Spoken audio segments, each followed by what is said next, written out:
So, Kanye West for 2020. That's crazy. I think you told me about it. Yeah, did I just tell you? Oh, no, we were on the weekend. Yeah. We were talking about that. Pretty crazy. So I haven't seen any of his PR or anything. No, I haven't either. And I The also only thing I know is the fact that he has made it public that he's... I also think it's too late for him to run. Unless he's running independently, maybe. I don't know how the process works. Yeah. To the extent where, like, you have to gain a certain amount of votes early on. Yeah. Or if his name will even show up on ballots now. Yeah. This is a weird world. I do believe in the U.S. that you can write somebody's name on a ballot. Right. Yeah. Yeah, I heard that. Yeah. Yeah, as far as likelihood of winning, I have no idea. I'm not going to speculate. No. But since our last election 4 years ago, there are a lot of newer, younger people who are going to be going to the polls this year. Yeah. People who are really charged up. People who are really upset with the status quo. And we were talking before, as pendulums swing, sometimes they tend to swing to extremes. And we've certainly been to one side of the extreme for a while. Mm-hmm. I don't know if Kanye politically represents the opposite side of the spectrum. It feels like it may be like a nice middle finger to Trump supporters. Yeah, but it also feels like he's been campaigning over the last little while. I mean, when you really look at it. And we touched on this a little bit over the weekend, but we were talking about how he started the whole the singing church thing. What is it called? Church with Kanye? I don't Sunday know, but service. I know what you're talking about. Sunday It's like a service. gospel thing. Sunday service. Yeah. He's been doing this tour of Sunday service thing, reaching out to the Christians and Pretty stuff. sweet. It is very sweet, and it's beautiful. And he did the whole Christian album and things like that. And a lot of the voters in the U.S. are Christian. Mm-hmm. So he kind of catered to that a little bit. And the whole... it just seems like he's been campaigning over the last little while. And if you look back in his music, 2015 to 2017, he did say, 2020, I'm going to run the whole election. So who really knows? It could just be Kanye doing some advertisement. He's getting some more free advertising from us, from everybody. Everybody's talking about it. It's just really interesting. Yeah. I don't know. Like, maybe as far as the process goes, maybe like systematically he's kind of out just because, like you said, it's too late. Yeah. But what credentials really are absolutely necessary? I think you have to be over the age of 35. You have to be born in the U.S. That's it. All else is on the table. I believe so. Up for discussion. I believe so. Yeah. So that's crazy. And last week, if you guys listened, we talked about the Kanye Gap deal. And we were having a laugh because I don't know, like, the complexities of this agreement, but it's going to be like a multi-year, 10 years. Yeah. Lots of money involved, billions of dollars involved with a company that keeps like a well-manicured public image. And it's just kind of funny because you don't announce your plans to run for office before signing $1 billion deal like that. You wait till after. So I wonder what the people at Gap are thinking. Yeah, they're probably, They're having fun, eh? Yeah, they're trying to figure it all out. Anyway, so Kanye West is running for president of the United States in 2020. If this world could not get any weirder. Tim Hortons has almond milk now. I did see that. Did I already tell you that? No, but I heard about it. Yeah. So that's exciting. So I went to the drive-thru. Oh, you've been? Yeah, I tried it. What was your experience It's like? good. It's almond milk? Their coffee's whatever. They use silk milk, which is what I buy from the grocery store. Yeah. So works for me. Yeah. I never knew they had it. I think Tim Hortons has made a lot of very weird strategic decisions. Remember Cold Stone ice cream? Yeah. So how many years ago, do you remember the Burger King acquisition? When was that, like 2009? No, later than that. Really? I think so. Was it later than that? Can I look it up? Yeah, look it up because I don't have a clue. Right. But anyway, so in the coffee world, in the food service world in general, like, plant-based milk alternatives are a pretty big thing, and they're pretty commonplace. Like, just about any business you go to would have them. I know Tim Hortons and McDonald's were the big exceptions, and they just didn't have it. But I think Tim Hortons makes weird strategic decisions because they made like a plant-based burger, like a vegan burger a couple years ago, and I guess it just flopped. They pulled it. Yeah, like and go figure. Didn't they also do the Beyond Meat too? But then they pulled that. Everybody pulled out a Beyond Meat. I didn't know. Probably the same thing. Anyway, they made a vegan burger, which is a way more niche market than almond milk. Like, I know you might think I have like a vegan diet bias, but I've been drinking almond milk for years. I just prefer it, or any of those dairy alternatives. So for them to take this long to get that, I think it's weird. My buddy and I were talking about it. We talked about how like it's a supply chain thing. Yeah. When you get to that level and that scale, it's all about supply chain, getting it to every store. Yeah, 100%. So there's going to be a lot higher cost barriers. You're not going to be able to get as much as quickly as you're used to, from my assumption of how things would work. Yeah, I think it's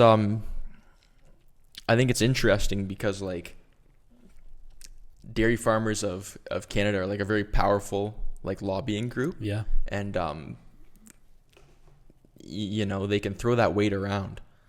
So anyway, you want to jump in? I feel like I'm talking too much. Oh, no, you're fine. Okay. You're good. But I will just say that on August 26, 2014, Burger King agreed to purchase Tim Hortons for $11.4 billion US dollars, and the chain became the subsidiary of the Canadian holding company Restaurant Brands International. What a generic name.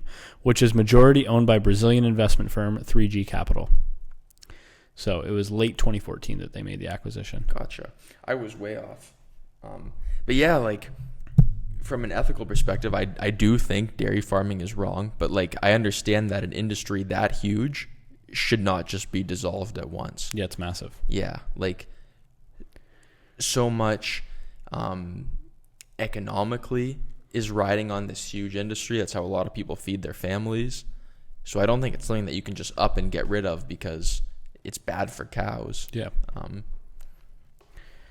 Yeah, it's a complex thing. Anyway, if you like almond milk, check it out. Was it good? Like, it's almond milk. I don't love Tim Hortons coffee. No. We spoil ourselves with like some pretty decent coffee here. Yep. So I don't love it. It's just nice to see the option. Yeah, we do I put almond milk in my coffee at the office. Yeah. Yeah. Yeah. If you don't want to pay because before the only alternative if you wanted that on the go was Starbucks. Yeah. And if you don't feel like paying like $5, then pretty solid. Ooh, speaking of Starbucks, they're closing 400 stores. Really? And I've got to wonder if Chatham's going to be one of them. I've got to wonder. I know that they've been doing pretty well, but how good is well at their level? I'm not sure. Starbucks to close 400 stores. That's a little surprising. They did it because of COVID. 400 stores where? I'm not sure. Is that worldwide or in Canada? I believe worldwide. Okay. I guess that's not as severe as Starbucks is closing up to 400 stores and expanding takeout options. So this is probably a direct correlation with COVID. Yeah. Right? They probably took a hit. I bet you most coffee shops did. They run on razor-type margins anyway. Seen about 80%, 15,000 U.S. stores are on the go. I also feel like from a retail and urban planning perspective, the Starbucks customer is a lot pickier than the Tim Hortons customer, and you might argue that they'd be willing to drive further. Yeah. Then people are stopping at Tim Hortons simply because it might be, a minute away. Convenience. Whereas somebody might be willing to go the extra 5 minutes for Starbucks. Yeah. Yeah, maybe it's just the entire model of the business. Maybe. 400 worldwide. I'd be interested to know how many stores there are. In total, and what percentage that represents. There's definitely thousands. Yeah. But. Minimum thousands. Interesting. Yeah. What would you guys think about us like checking our facts and stuff on the podcast as we go here so we can continue conversations? Like how many stores are there? We could have a Jamie. Yeah, I'll be the Jamie. It's cool. It adds some context. Yeah, Starbucks stores. How many? My face is red today. Don't know why. There are 28,218 Starbucks stores. How many? Sorry?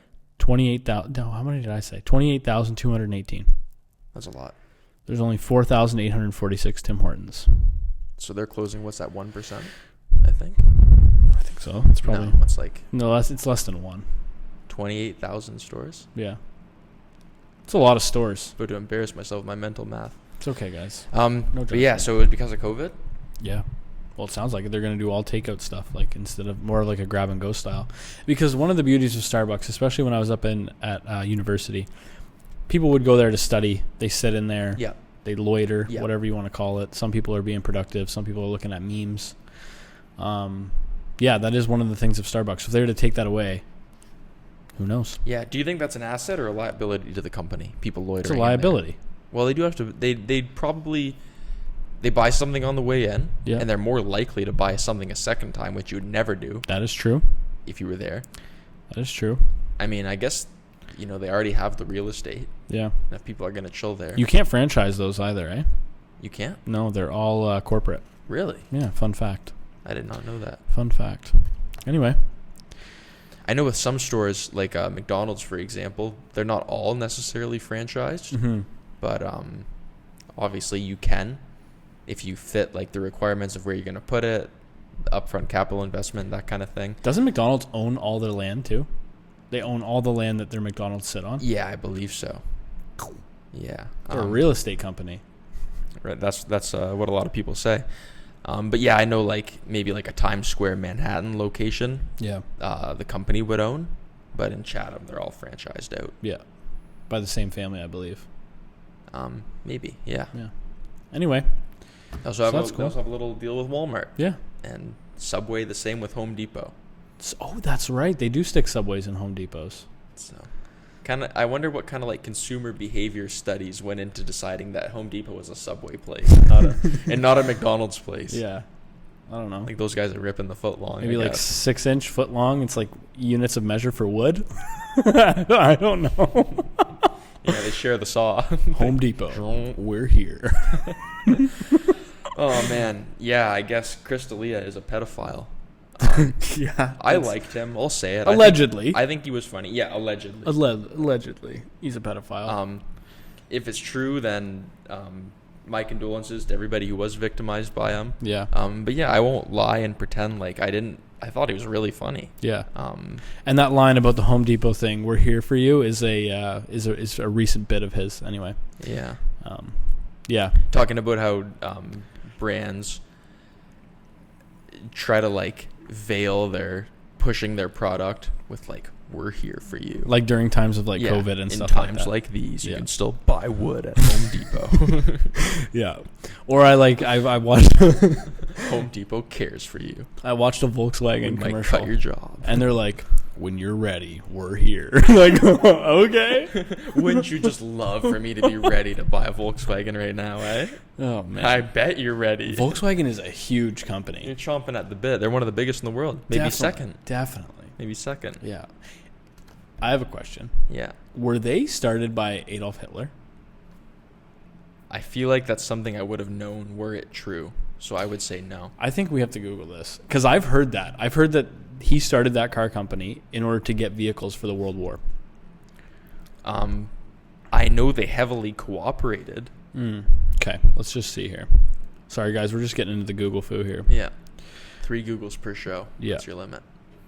Okay, yep, you're right. He did not start it. Obviously. That makes a lot of sense. But in 1934, with many of the above projects still in development or early stages of production, Adolf Hitler became involved, ordering the production of a basic car. I think Hitler was really busy then. He didn't have time to start Volkswagen. Yeah. Yeah. He was preoccupied. Yeah. Okay. Anyway, for some reason, I thought it was like but he was a consumer, obviously, German. So I've been obsessed with golf. Right. I've been really obsessed with golf. And let me tell you how I'm doing this. So I didn't get obsessed with golf when the season first started, or else I would have got a membership somewhere. It's the perfect storm for you to get obsessed with golf right now. It's far more financially feasible to do a membership than it is to go out like I'm going out. 100%. That's how they get you. Exactly. So what I've been doing, I use the Wakens Golf and Fun Center, which, by the way, they're not closed. There was rumors going around they were. I believe we even spread that rumor a little bit like jam. But they're not closed. So there you can golf 9 holes. Okay. Short course, 9 holes, $15 with a cart. I've been to the driving range there. Driving range, typical $10, whatever. So I practice there once a week maybe. Okay. And then I go out and I do either Willow Ridge, which is the best public course, or I do Links of Kent, which is probably next. Deer Run's in there too. They're pretty good. Okay. Anyway, so that's what I've been doing. I've been doing a little practice game, and then I go out and play with the big boys. I think like the combination of, I mean, we're a few months into the golf season, but the weather's just getting nice a couple months ago. Yep. limitations of what you can do because of COVID are just slowly getting lifted. Yep. Golf is one of those things that's pretty easy to transition into post-COVID way of life. Yep. So yeah, I think a lot of like eligible golf people like got the final push they needed. Yeah, I mean, I had clubs, and I was like, hey, why not? Yeah, I don't have clubs. Maybe I gotta rent some. Yeah. Hit a course sometime. Yeah, come out. It'd be fun. We're supposed to this weekend, actually. Yeah. So that's kind of been my new little. I like to pick up little hobbies and stuff like that, and it's been fun. But next year, I think I'm going to get a membership somewhere. Okay. I believe the membership fees are pretty standard across all of them. It's like $600 for the year. You add that up because it's like $45 to go to Willow Ridge. Yeah, it adds up quick. So, yeah. So golf's been my thing. You introduced me to curry house and Indian food this weekend. I've had Indian food before once or twice. Never. Once locally. Once locally, I did go out. But anyway, I love it. It was really good. I got the chicken kebab thing. You guys were laughing at me because it was like a wrap, but that's exactly what I wanted. Yeah, they have good wraps. Looked it good was anyway. good. It was good. The naan was good. Yeah. And yeah, Connor ate about a tub of basmati rice. So yeah, it's all like family style portions, mm-hmm. and if you're with your friends, it's not like super ideal because this is not really the time to be sharing stuff. Yeah. If you're a family ordering it, perfect. There's 2 really good Indian restaurants in Chatham, Curry House on St. Clair, and Spice and Curry on Kyle Drive. I love them both. I could never pick a favorite. They're really good. I'm on a huge like binge of it right now. I think I'm just gonna keep it real with you guys. This is gonna be night number 5. Tonight's already been decided for you. Yeah. So my mom and I had these plans to eat it. Basically, I think. Excuse me. I ate it on Thursday. It was really good. My mom and I are making plans. I'm like, oh, we got to go back here. She's like, yeah. So that was Thursday and Monday. And then I'm like, geez, I really want to try the other one. I got to try Curry House. That was Friday. Yeah. I loved it so much. I introduced it to the boys on Saturday. Yeah. And last night I'm sitting there like, I've had it for the last 3 nights. I'm having it tomorrow. Yeah. What am I going to do? Pretty wild. Yeah. So that's 5 in a row. Anyway. Pretty wild. I'm not proud, but. No, it's really good. Actually, getting to know them. I'm convincing Sarah. We just redid our budget. We like to redo our budget once every 6 months. Cool. So we just redid our budget last night, and every 6 months, once a week we're doing takeout. So nice. This Friday we're doing some Indian food. She wants to give it a shot. Oh, okay. Because we've been looking for that shawarma replacement, baby. You guys got to try Spice and Curry next time. Okay. Really good. Okay. Yeah. If you want a good, very vegan friendly. Yeah. Because there's a lot of Hindu people who practice Hinduism. Yep. In India, so that food, like, it's very easy to find vegetarian, vegan. Mm-hmm. So yeah, there's lots of good options. Tonight, same with Mexican food, same way. Tonight we're doing Meatless Monday.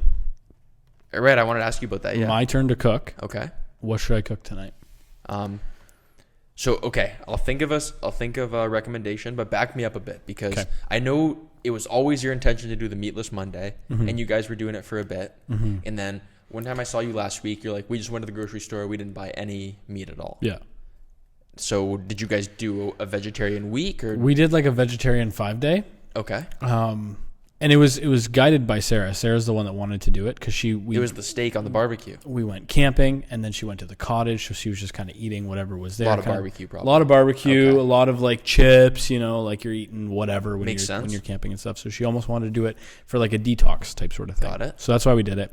And then out of the blue, she was like, How'd you find it? It was fine. Yeah. Again, I really want to open that cookbook that I got. It's a veg cookbook. Yeah, you mentioned that. But the thing is with Jamie Oliver, if you're going to make any of his recipes, you have to dedicate half your day to doing it. That's true. Yeah. It's pretty tough to maybe speaking on your budget, that is my guilty pleasure. Is takeout food. Oh, same. That's ours. You look at our statements, it's a lot. So we're like dialing it back. Yeah. Yeah. Like I need to take a look at your budget. Like the 5 days, tonight's on my mom. So shout out to that. Cheers. But, yeah, no, it's ridiculous. But that's kind of like what stops me is because you have to have such a well-stocked kitchen to do stuff like that. And maybe you're like, you need some like weird niche kind of oil to make a dish work. Yeah. And the oil costs $23. Yeah. And then it's like, maybe I'll just get takeout instead. Or you buy a whole thing of turmeric and all you need is a tablespoon and you're probably not going to use the rest of the turmeric for 3 years. I wish I could be like versatile and adaptive enough to just keep turmeric in my fridge and be like, tomorrow I'll use it for this other dish. Yeah. But like, I'm just not there. My culinary level's not there yet. So takeout is where it's at because I don't like to eat the same stuff. Yep. I mean, such a hypocrite. Day five over here, but like, I don't know. Yeah. Yeah, it's definitely something I strive to get better at. Yeah. Dude, this pod is flying, by the way. I don't even want to know how many minutes we're at. Okay. But anyway, we're just cruising through this. Yeah. So you tried the vegetarian week. Now you're back to Meatless Monday. Back to Meatless Monday. I'm going to give it... She doesn't know that I'm doing Meatless Monday. She thinks we're going back to status quo. I want to keep at it. Okay. So I'm trying to think of something that I can make tonight that's whatever. So I know I was just talking about how a lot of Indian cuisine is vegetarian friendly. Yeah. You could also do Mexican. Yep. So you sent me that picture of your big lettuce haul. Oh my from your garden. Gosh. And I was just thinking taco night. That's all I could think of. Taco night with what? What's the good meat substitute for that? Cauliflower? I would do, well, it depends what your goals are. Like if you want something that's kind of like same flavor profile, I would do like a roasted chickpea myself. Okay. Or you could do beans. Okay. Something like that, kind of for like a hearty, meaty base. Yeah. Cauliflower would be good. Okay. Get a lot of vegetables in there. You get some avocado in there. Oh yeah. Lettuce, tomato, onion. I'm gonna do that. Limes going. I'm gonna do maybe like a chickpea thing. I like that. You know. Yeah. What I do is I'll like flash fry them in a pan with hot sauce, salt and pepper. That's it. If you want to do like a garlic powder or an onion powder, sometimes I'll do like diced onion in it. Nice. For a little flair. Cool. But yeah, get some cilantro. You probably have some. I have cilantro. Yep, it's growing. Well, that's your night right there. Perfect. All right, we are doing tacos tonight. Do a bowl. Babe, I know you're probably not watching this now because it's not out yet. We're doing. I'll let you know how it is. Team hard or team soft? Team soft. Soft all the way, dude. Yeah. You're eating nachos. Soft but small. I don't like to do a wrap. I like it to still be open face, like a top. You want to taste more than just the tortilla. But small. Yeah. And none of those like Dempster's super thin. No. You want like 3/4 of a centimeter thick. Yep. Nice and doughy. Yep. Maybe like the size of a CD-ish. No, I do like mine warmed up. I like to warm up my tortillas. Okay. Is it tortilla or tortilla? I think tortilla, definitely. Sure. Okay. All right. So I know that now. Yeah. Jalapeno. So put it in the pan for like 30 seconds, super hot, done. Yeah. Not even 30 seconds. So before we jump into the next topic, yes, which is sleep hygiene, okay, I do want to say in the next couple of weeks we are going to be upgrading the pod a little bit. So exciting! We're going to be getting another one of these mics, and we're going to be able to bring on a guest, and that's exciting. Yeah. So we used to have guests. If you're new to watching, it was actually every single week, and they were our most viewed episodes. So cheers to that. Yeah, we need some fresh opinion. We need some fresh. Yeah, something fresh in here. So, the next couple episodes might be the last ones that you see with just the two of us. Maybe. And I think we're also gonna sprinkle it in. I feel like doing this, you and I, has really made us comfortable doing this. Yeah, that's true. You know, I'm not nearly as nervous as what I used to be. That way, it makes it less stress for the guest. Yeah, they can just easily jump in. Exactly. Instead of us kind of depending on them to. Yeah. Come up with certain talking points or something. Yeah. But if there's anybody that you guys want to see on here, leave a comment. We'd love to have you on and shoot the shay. Yeah, because like we're trying to get away from just business topics, so it doesn't have to be just like local small business owners. Nope. It can be anyone. It can be Bill Gates. Yeah. Elon Musk. Anybody. We're open to it. Sleep hygiene. Okay, so Celine and I were talking about this earlier today. You guys don't know who Celine is yet? Yeah, you might someday. Yep. She's a friend of ours. Anyway, I came in and she was on her computer using blue light glasses. Yeah. So I know you've used them in the past. Yeah. I personally never used them. And she was using them at like 1 or 2 p.m. in the afternoon. Yep. I was under the impression that it was like a before bed thing to kind of wean yourself off of that stimulating light before bed. I guess there's benefits to using it all day. And I know that's a big part of sleep hygiene, and that's something that I struggle with. Like, I'm somebody who likes to keep a pretty solid night and morning routine. Yep. And very important to me every single day religiously. But that's one part of sleep hygiene that I'm just not there yet, is I'm on my phone till like the second I fall asleep. I feel like about 95% of the people that have a smartphone that are in the developed world, I feel like that's most of us. Yeah. It's very hard to not do that. I do that as well. I did used to use blue light glasses. However, I did some more research, and apparently it's just a load of hooey. Really? So I haven't really revisited it. Did I do in-depth research? No. But I read a couple articles that said, like, you just wasted $75 on these blue light glasses. So, and I also have, here's the thing. When I'm on my computer, I can't have the night shift on because I'm editing. Right. So colors are very important. Yeah, I don't do that. You can't mess with colors when you're editing and things like that. But when I'm on my phone, I also have night shift on, set on for like around 7 o'clock or whenever it gets dark, whatever. I still have them in the drawer over there. I could wear them, but yeah. But I guess the larger topic is sleep hygiene and what sleep is like. Yeah. Like, I would have thought that blue light glasses really worked. I don't know if that's a debunked myth or not. But I think there is a lot more validity to just the idea of putting away technology before bed. But yeah, I struggle with it. I'm getting a silent phone call coming in. Sorry, guys. I struggle with. I'd like to read a book before bed. Yeah. I'd like the idea of that. It's like, oh yeah, you get all cozy and stuff.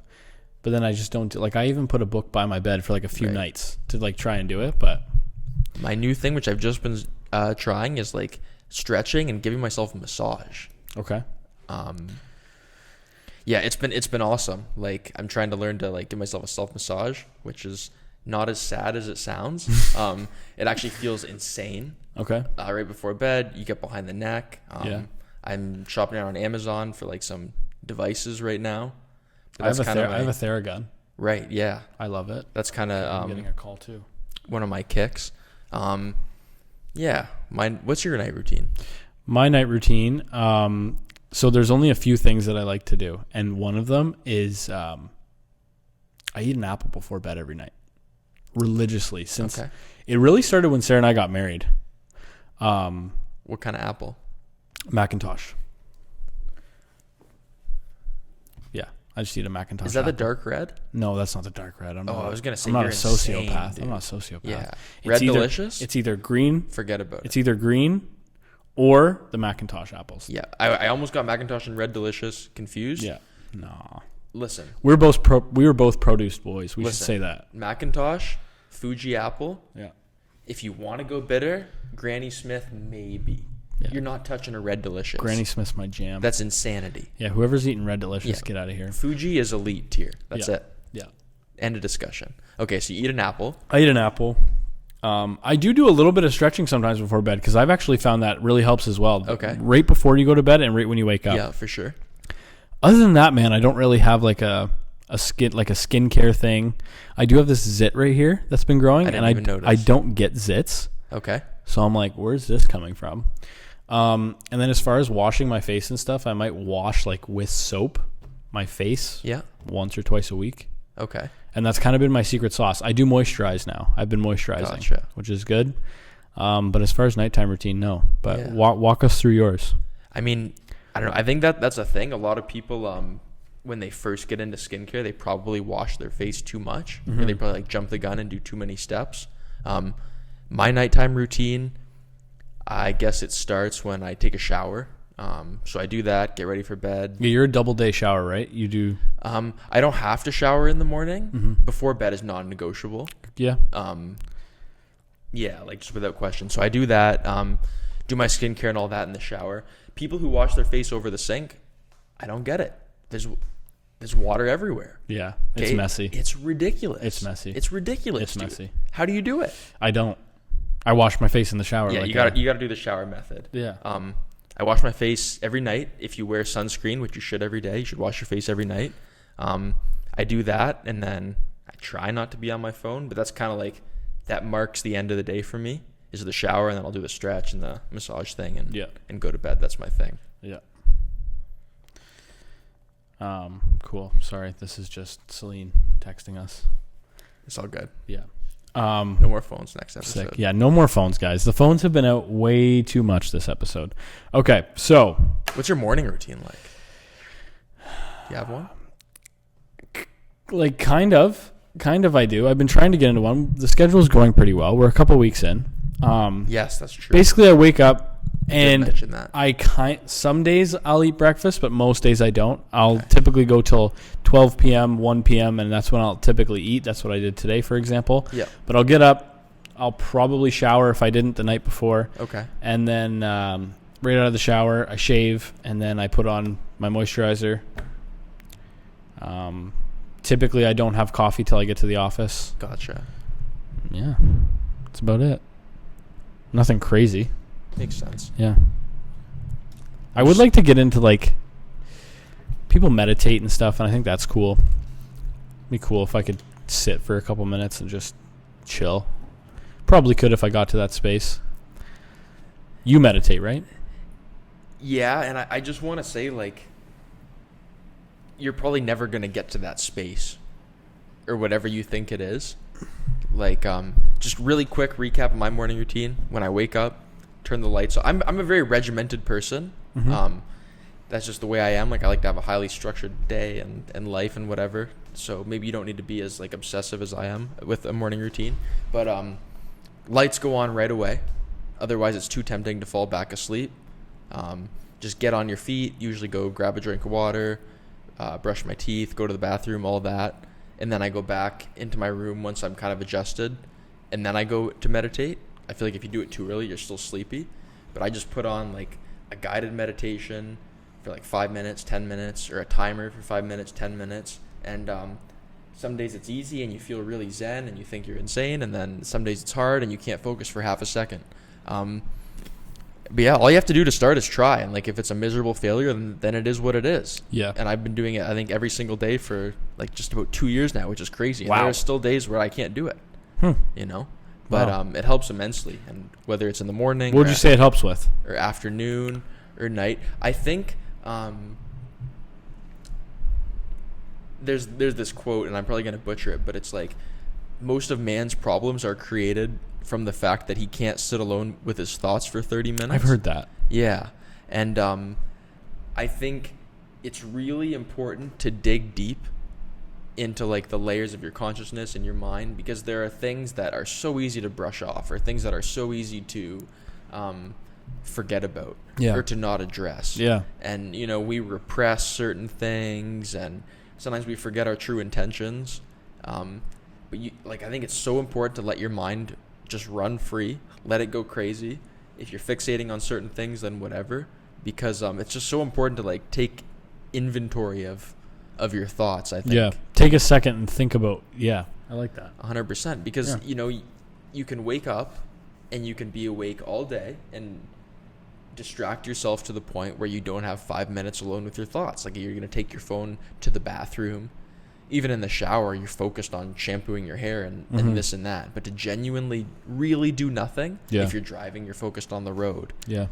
You know, maybe before bed you can get into a state like that, but you're probably thinking about the day and the next day.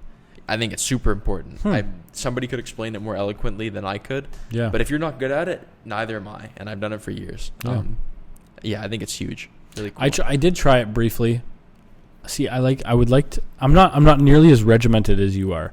I would like to try that because it is important. And sometimes I think that I'm alone with my thoughts, but to, like, truly sit there with no distraction and nothing else going on, I think that would be really beneficial. Yeah, kind of clear things out. You will be distracted, no doubt about it. Of course, especially a guided meditation is a good way to get into it. Okay. You can get those on YouTube. I think I've done a couple. Yeah, I know there's a few really popular apps, but I just have, like, a playlist on YouTube with some of my favorite. I've got, like, a 5-minute version, 10-minute versions, kind of thing. Cool. Yeah, it's always constantly a work in progress. Yeah, for sure. Wow, I feel a little relaxed even just thinking about the thought of doing that. The massage before bed is huge. Guys, if you have a partner, put them to work, man. I miss it so much. You wait. I miss it so much. Oh my gosh. Did she give you, like, a really good massage? Like, she would, like... Yeah, are you kidding me? Man. Getting a massage is pretty tough. And I'm sure there's a lot of people that like, I give a great massage. Yeah. There's I'm learning no doubt techniques for myself right now. It's insane. Yeah. Sarah, she says it's hand strength. I'm like, whatever. But like that is one conflict in our marriage that we're still working on, is the massage Well, thing. you probably have stronger hands than her. No, I do, but like you can't get every single spot when you're massaging yourself. No, 100%. Like, I really don't think you can. Yeah, like I'm getting some devices on Amazon right now. What are you getting? What are you thinking? There's like one specifically. It's like a combination of some rollers. Okay. Maybe I'll show it. I'll bring it in sometime if it comes. Okay. But it's good for like the back of your neck.